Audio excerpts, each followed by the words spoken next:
Yan ang buhay namin mga tricycle driver.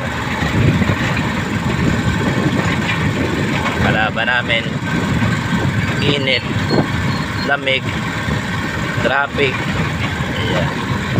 Yung kolor hindi na masyadong kalaban mo ganyan eh, kasi pamilyado rin yan. Ito ang pinaka-lahat ang mapasma, pero walang magagawa. So naging profession, tricycle driver. Pero ni kailanman hindi po namin pinagsisihan, at hindi kailanman din kami gumawa ng masama laban sa kapwa or manamantala ng aming mga pasero. Kasi sa amin lang po gusto namin, sa amin lang po gusto namin kumita ng legal para may maipakain sa pamilya, sa buhat sa amin pinaghirapan sa legal na hanap buhay po mga kaidol. Ulan.